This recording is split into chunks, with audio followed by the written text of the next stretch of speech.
जय माई की। प्राण, चेतना और मंत्र, इनमें क्या सामंजस्य है? मंत्र कैसे कार्य करता है? हम अपनी प्राण शक्ति को कैसे बढ़ा सकते हैं? आज हम इस बारे में थोड़ी सी चर्चा करेंगे। सही मायने में यही ही तंत्र होता है।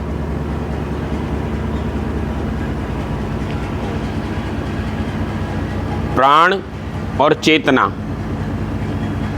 एक ही सिक्के के दो पहलू हैं।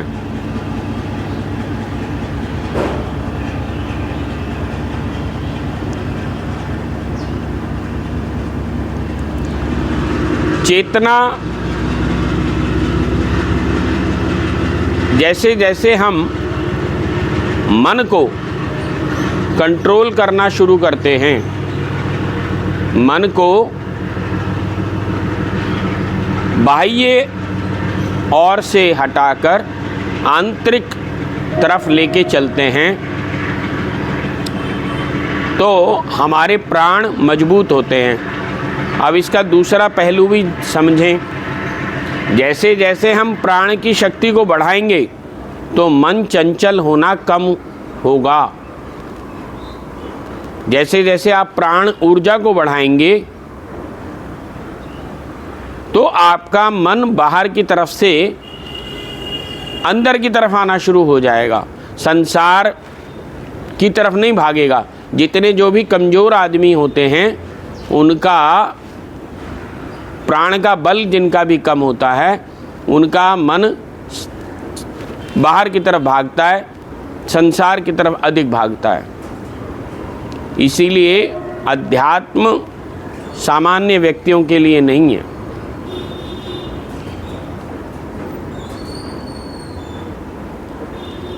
अब एक कहानी आती है, पहले हम कहानी की बात करेंगे, फिर हम अपनी बात करेंगे। एक कहानी ये आती है कि जिस समय में मोहिनी का अवतार हुआ तो भगवान शिव ने मोहिनी को देखकर अपना वीर्यपात कर दिया और इस वीर्य को पवन देव ने संभाल के रख लिया। और जब अंजना माँ ने पुत्र की कामना करी तो पवन देव ने वह वीर्य उनके कान के मार्ग से डालकर, जिससे कि हनुमान जी महाराज की पैदाइश हुई। हनुमान जी महाराज उसी वीर्य से उत्पन्न हुए, इसीलिए वे रुद्र का अवतार कहलाए गए। ये है कहानी, परंतु इसको तंत्र की दृष्टि से कैसे समझेंगे कि सत्यता क्या है, यह हमें जानना होगा। कि जो मंत्र होता है, जब वह गुरु द्वारा प्रदत्त मंत्र होता है तो उसमें शिव का वीर्य होता है, और जिसमें शिव का वीर्य होता है वही प्रसव करने में सफल होता है।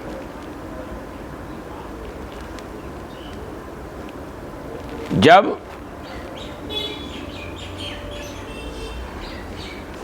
अंजना माँ ने साधना करनी शुरू करी भगवान शिव के इस मंत्र की, जो कि पवन देव द्वारा उनको कान के मार्ग द्वारा मिला था। क्योंकि हमारे यहाँ ये बताया गया है कि गुरु जब मंत्र देते हैं तो वह कान में या लिख कर के देते हैं।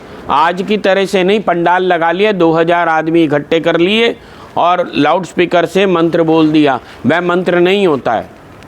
ध्यान रखना, जो गुप्त है ही नहीं वो मंत्र कैसे है? वह वाक्य है और उसमें कोई शक्ति नहीं होती। क्यों? क्योंकि परा, पश्यंती, मध्यमा और वैखरी,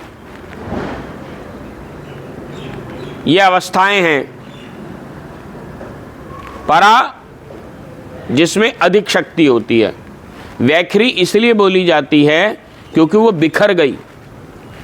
उसकी शक्ति शब्द के रूप में बाहर आते ही बिखर गई, इसलिए वैखरी। तो जिसमें अब शब्द की शक्ति ही नहीं रही, तो वह मंत्र को वीर्य के साथ शिष्य में कैसे उतारेगी? परा, पश्यंती, मध्यमा और वैखरी के स्तर पर, परा और पश्यंती के स्तर पर गुरु मंत्र को शिष्य को प्रदान करता है, जिसमें उसमें उसका ओज, वीर्य का मतलब होता ओज, तेज, गुरु अपनी चेतना का कुछ अंश उस मंत्र के माध्यम से शिष्य को प्रदान करता है।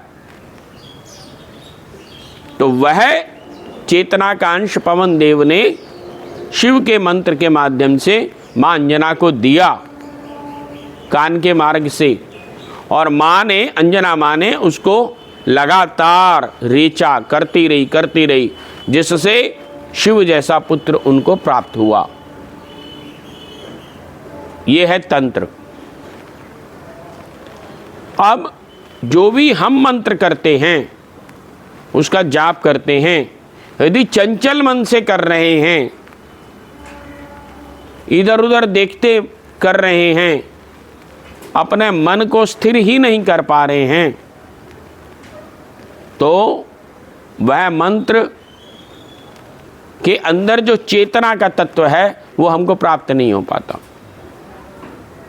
यदि गुरु ने हमको मंत्र दिया है तो वह जो चेतना का अंश है वह हमारे मन को स्थिर करना शुरू कर देता है। इसीलिए जब मेरे से कोई भी मंत्र लेने आता है तो मैं अपने गुरु स्वामी जी महाराज को याद करते हुए, दक्षिणामूर्ति शिव को ध्यान करते हुए उस मंत्र को आगे शिष्य को देता हूँ,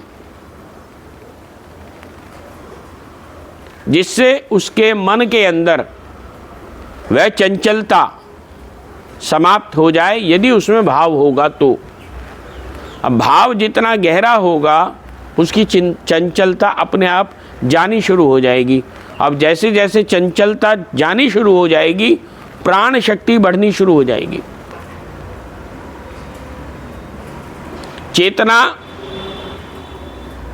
बाह्य तरफ से हट करके अध्यात्म की गति की तरफ चलेगी। अब हमें यह भी समझना चाहिए कि जो 10 महाविद्याएं हैं या विद्या होती है, विद्या का तात्पर्य ही यही होता है कि जो आपकी आध्यात्मिक चेतना को बढ़ाए, उसको विद्या कहते हैं। जब आपकी अध्यात्म की चेतना बढ़नी शुरू हो जाती है जिस मंत्र के द्वारा, वह विद्या कहलाते हैं। और जो सांसारिक सुविधाओं, सुख सुविधाओं को दिलवाने के लिए मंत्र जाप किए जाते हैं, वह अपरा शक्ति द्वारा प्रदत्त होते हैं।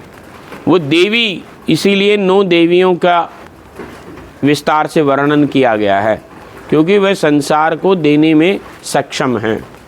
महाविद्याएं आपकी आध्यात्मिक गति और मति बनाती हैं। चेतना, प्राण और मंत्र, जब इनका सामंजस्य, प्राण और मंत्र एकीकृत होना शुरू हो जाता है, तब आपकी आत्मा में उस पुंज का आलोक जागृत हो जाता है। आप में वह तत्व जागृत होना शुरू हो जाता है जो शुद्ध है, विशुद्ध है, और यही शुद्ध विशुद्ध तत्व ही गुरु तत्व कहलाता है। जब आप गुरु में श्रद्धा रखते हैं, गुरु में निष्ठा रखते हैं, तो उस तत्व की जागृति होनी शुरू हो जाती है। जैसे ही आप गुरु का निरादर करते हैं या निरादर सुनते हैं, तो वह गुरु तत्व खत्म होना शुरू हो जाता है। इसीलिए शास्त्रों में, इसीलिए तंत्रों में ये कहा गया है, जहाँ भी गुरु की निंदा हो उस स्थान से उठ करके आ जाओ। उस ऐसे व्यक्ति के साथ संबंध मत रखो जो गुरु की निंदा करता हो, क्योंकि उसने तो निंदा करनी है, परंतु आपकी निष्ठा को आघात हुआ करके आपके तत्व को खराब कर देगा। और जैसे ही आपके तत्व खत्म होंगे, गुरु तत्व समाप्त होगा, तो आपकी आध्यात्मिक गति और मति समाप्त होनी शुरू हो जाएगी। फिर आपका मन मंत्र में नहीं लगेगा और आपका ध्यान बाहर की तरफ भटकना शुरू हो जाएगा। तो जो आपको प्राप्त होना था वह नहीं मिला।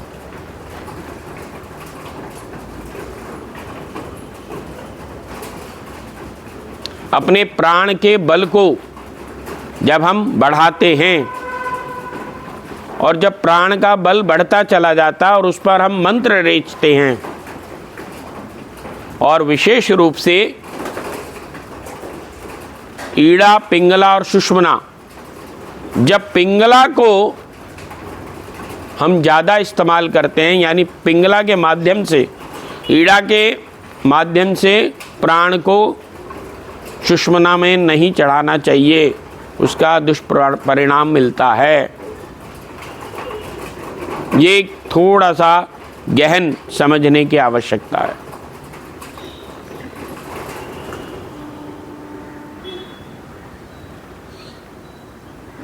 तो जैसे मैंने कई बार अपने पूर्व में भी बताया है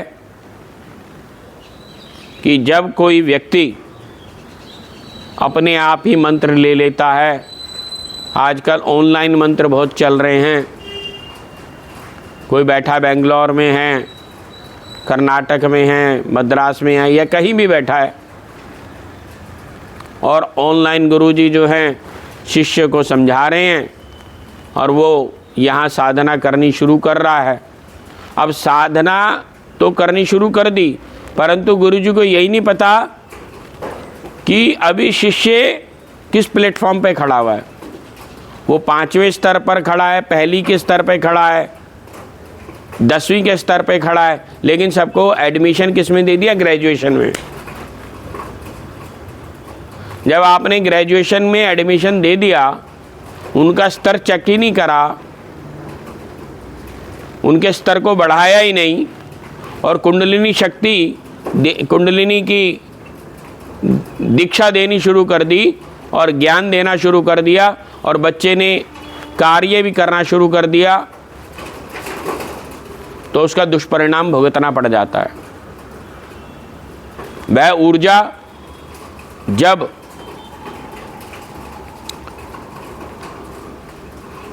सुषुम्ना में चढ़नी शुरू होती है और बच्चे को ये पता ही नहीं है कि वह कैसे करना है, कहाँ लेके जाना है, उसका स्तर ही नहीं है, उसकी चंचलता बनी हुई है, किसी तरह से उसने ध्यान लगा लिया,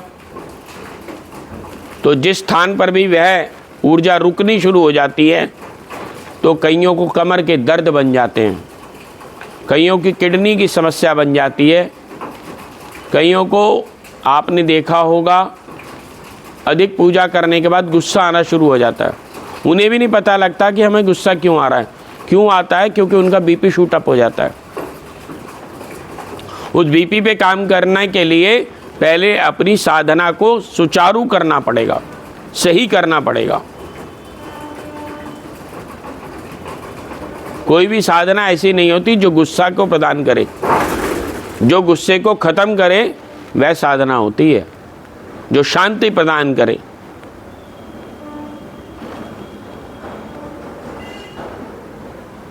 तो मंत्र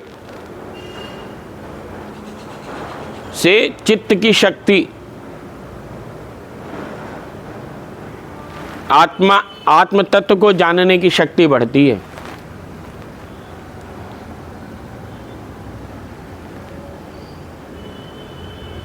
आप कैसे साधना करते हैं, आपका स्तर कितना है, ये सारी बहुत सारी बातें हैं, उन सब बातों पर निर्भर करता है। कभी भी पोस्ट ग्रेजुएशन कोर्स को 5वीं क्लास के बच्चे को नहीं दिया जा सकता।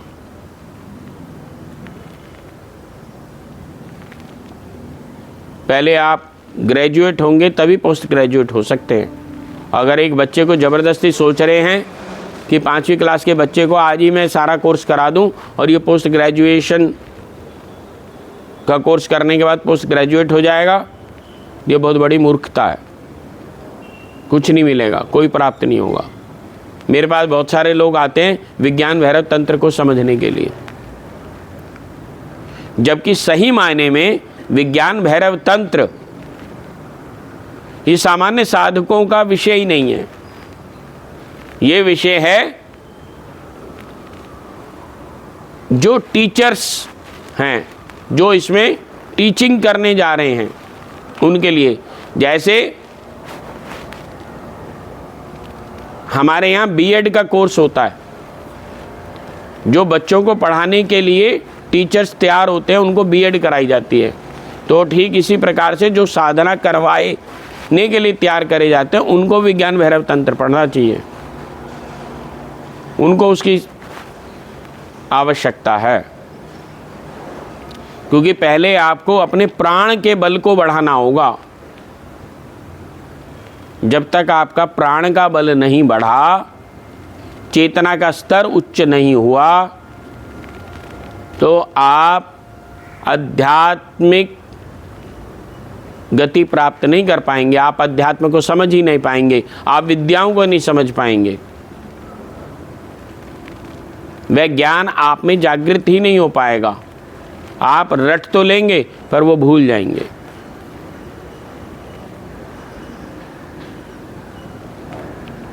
ये सामान्य विषय नहीं है, गुरु के सम्मुख आकर के ही समझने वाले विषय हैं। बस मुझे इतना ही कहना था। जय माई के।